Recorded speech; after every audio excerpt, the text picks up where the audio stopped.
Hi, welcome back to the OT Unleashed Student Takeover series. I'm Katie Peterson. Today I'm super excited because we are going to be talking about some of those things that don't fit into the traditional mold of adaptive gaming and some of those new and exciting, innovative things that have continued to be developed to enhance adaptive gaming.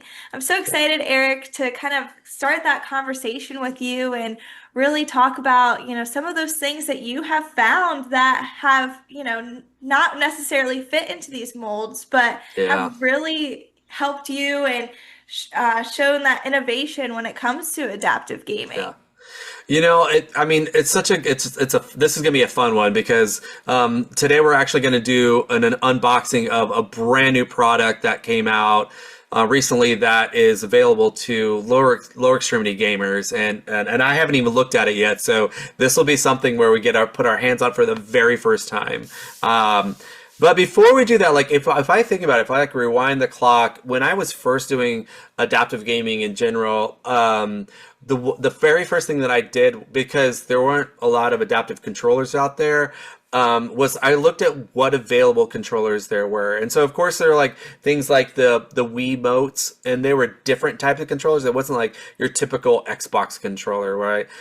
It was like movement based, right? So I was like, ooh, I could use movement to play instead of having to use my thumbs, right? And some other things that were really cool that I started looking at all kinds of different ways to be able to game. And so like for example, and one of the things I came up with the conga drums, right? This is from Donkey Kong Country, Donkey Konga, and you would play using, the conga drums, and these are just switches. This is like A and B switch, but you'd be like do do do do do do do do, and so you'd use music and then also movement to be able to play video games, right? This is just a controller, but these are two big buttons, and I could use those two big buttons to supplement what maybe I'm using, otherwise. And think about like before there was all these adaptive buttons out there, these were two big usable buttons, right? So this would be kind of one of the things that I thought was really cool. Another one we kind of talked about last week was, the balance board, right? Like if I didn't have hands,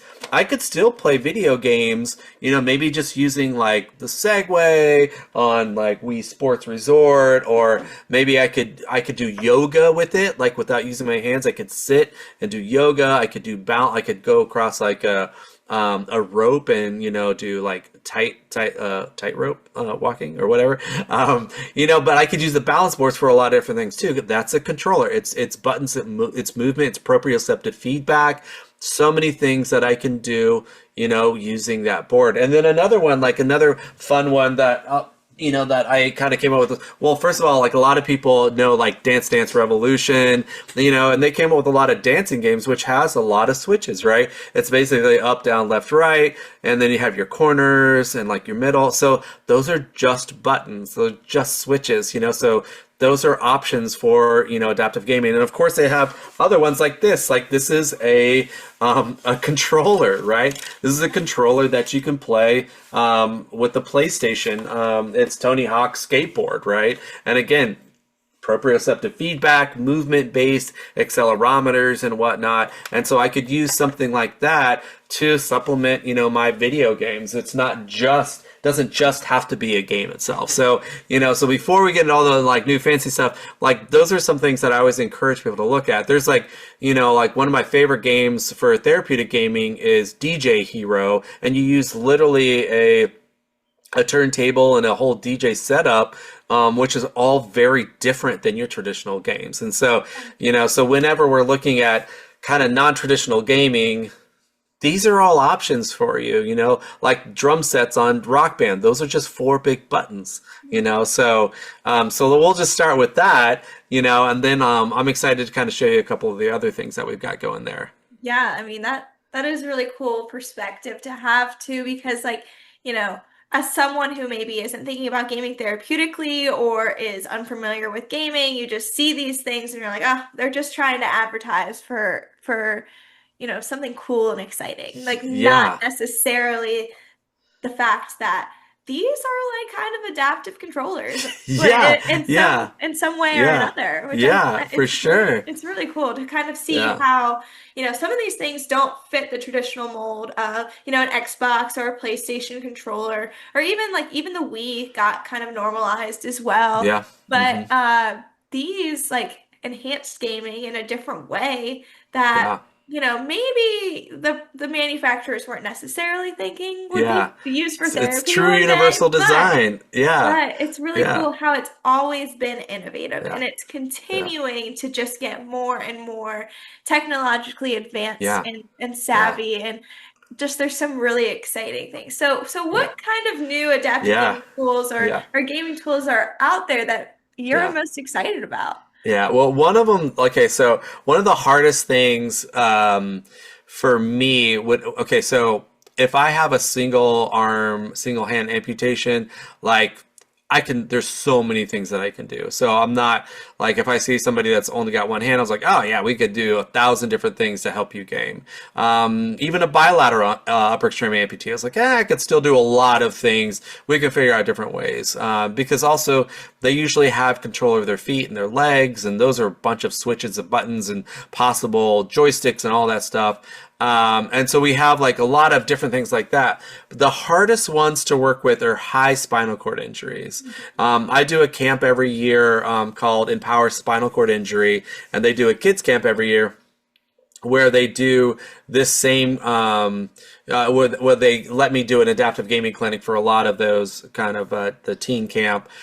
And sometimes it's tricky. Like when you have a high spinal cord injury, like and if it's just head and neck movement, that's really tough. Like that's really tough. So I had headphone manufacturer actually reached out to me and asked me if they could send me a new innovative product that would use head movement to be able to do video games. And so this company here, Audeze, sent me these headphones, which I know there's a lot of reflection in there, but they sent me these headphones that are super cool, and they look just like regular headphones. They're actually super nice. They cost about $400 or $500, so they're expensive. But what they can do though is when you put them on, they essentially, I'm gonna make them fit my head. They essentially detect all your movement and motion. Wait, can you hear me? Yeah. Yeah, you can hear me. Detect movement and motion, right? So they have an app on your computer that basically will follow your head movement, and you can program it for all the switches that your head could potentially do. So if you think about it, the head has 6 different switches. We have forward and back, that's flexion extension.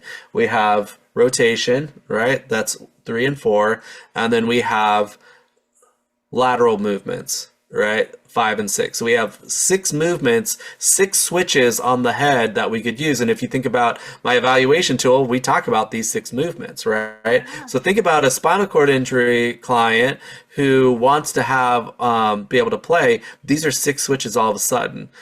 So it detects all of these movements,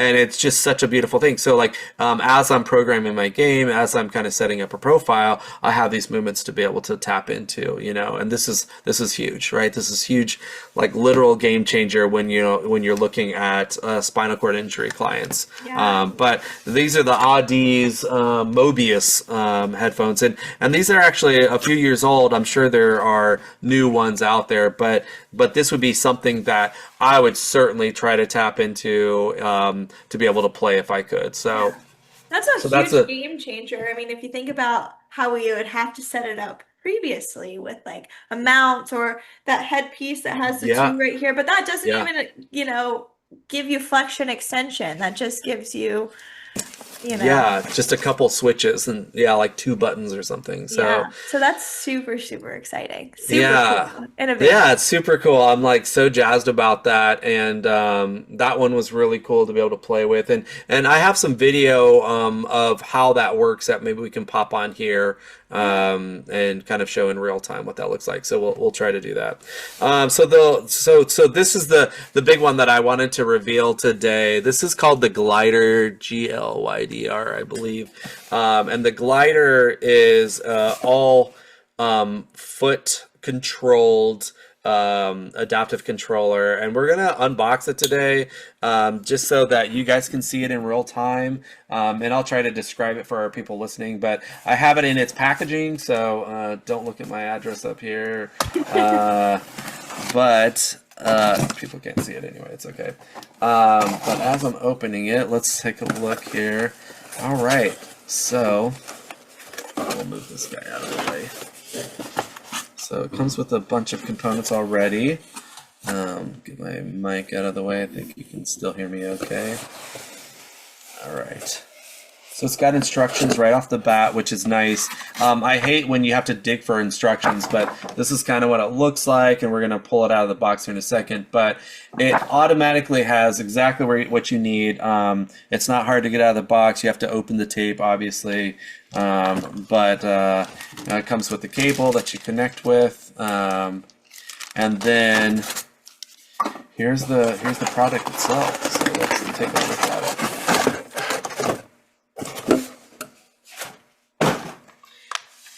Okay, this is beautiful. Okay, so this is kind of tacky. It feels almost like Dyson for your OTs out there, but it's got switches that go in, switches that go out. These move up and down like this, and so there's a bunch of different ways, like it clicks down here, clicks down there, and then also moves in and out. And so you move forward, and then you can move back, and there's all kinds of different ways. I'm excited. Like, I'm going to do a whole video at some point in time so that we can kind of see this in action. But this is a really cool, like straight out of the box. It feels really nice. Your feet won't slip, which is really cool. Again, there's a couple buttons and switches. The directions are pretty simple. It tells you exactly what to do, how to get started. It's got a guide already. So, and actually looks like there's an LED light panel around it. There's a lot of cool stuff happening on this. So, I can't wait to actually use this, but this was a product, that came out of, Dallas-Fort Worth area. And the designer wanted me to try it out, so I'm going to give it a go. But this is just a really cool example of innovation that potentially could drive accessibility, for people that don't have it. There's not a lot of foot switches out there, Yeah. so this can really be a huge deal for people that are trying to, be able to play. So Yeah, it's I really like that cool. I like that it has two foot plates too, rather than just like a Yeah, one pedal type of thing. I'm really yeah, excited to watch your video on how you're yeah, gonna use it and what type of games you're gonna play with it. yeah. That's so cool. It's gorgeous. It's gorgeous. I'm excited about this. You can actually purchase these. We're going to put the link in the show notes below for the Glydr. We also going to have it featured on our website as an adaptive controller. So that if you wanted to purchase one of these, we'll have it directly linked for you. I cannot wait to do this. There's also videos on their website that they kind of show it in place as well. So all that will be in the show notes. We'll make sure that you have access to that stuff as well. But, innovation is going to continue to like make technology in general accessible to people. So think about being able to take some VR environments to be able to do like eye tracking and use your voice. I mean, we already use stuff like in our cars, like, I won't say her name out loud, but hey, Siri, take me to this place, or hey, Alexa, help me with this thing. Like all those are universal design, but also accessible, right? Like if I need to have a reminder, if I have a cognition deficit, hey Alexa, remind me to do this thing when I get home. Or hey, I'm in bed and maybe I have a mobility deficit that I can't get to the thermostat. Well, I can change my thermostat from my bed, like from the app on my phone, or be able to tell Alexa, like, turn down the thermostat to such and such degrees, or, like all these are accessibility possibilities. And so, as we're looking at innovation, as we're looking at momentum, these things are such huge game changers. Mhm. Like, pun intended, not no pun intended, but I think that if we continue to push these boundaries and push kind of the limits of what we think could happen, then we're going to see a lot of really cool results. A lot of accessible spaces for people. Yeah, it's super exciting and it's awesome that you're able to share some of these really cool things and that you are able to show how the evolution of accessibility and innovation has really shifted throughout the years and will continue to shift as we continue to make jumps and leaps and Yeah, progress to be yeah. more accessible in our society. Yeah. Well, and I mean, you think like you go from these little two buttons on a conga, the conga drums from Donkey Kong, and now you have this glider system that has all these, points of articulation and the ability to control an entire, game just using your feet. Like that is really cool. Cool. Like and then small innovations like this lead to bigger innovations. Small ideas lead to bigger ideas. Like, we didn't invent the plane in a day, and it's only gotten better. Like it's just what happens. A lot of good failures, a lot of good successes, become better successes and better innovation. So anyway, but Super, yeah, super it's cool. cool. Yeah, Yeah, I can't wait to see what keeps evolving in the future, and we'll have a little bit of discussion about that in a future podcast. But yeah, I really appreciate you taking the time to share kind of, just a little brief kind of chat about what's out there that doesn't necessarily fit the traditional mold and how we have continued to innovate and create these tools that enhance yeah. gaming for everybody. Yeah, and for the OTs, out there, like the takeaway here is not only these innovations, of course, they're great, but the takeaway is that, like, when we talk about thinking outside of the box, like, this is outside of the box, right? Yes, you have all your traditional things in your OT clinics, but beyond assistive technology, think about like how can I enhance independence for my clients? Like, what are different ways we can do it? How do I treat people in a clinical setting differently? Like, how do I break the mold from what we've been doing and do something more and bigger and better and awesome? Like all these things really drive our profession to be bigger, to be grander, to show that we are relevant, that we have distinct value. Uh,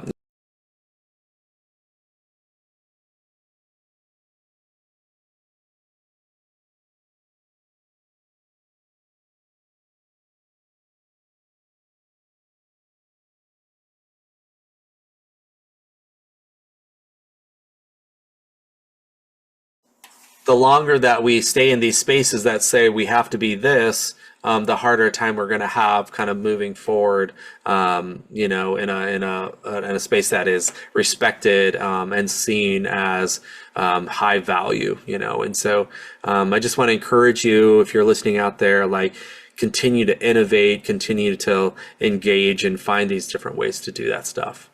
Definitely, definitely. Yeah, break those molds. Yeah, Keep on keeping on, yeah, and we'll hopefully make the future just even better. yeah. Awesome. Thank you guys so much for coming and listening again, and we'll be back next week on OT Unleashed Student Takeover. Thanks so All right. much. Bye, you guys. Bye.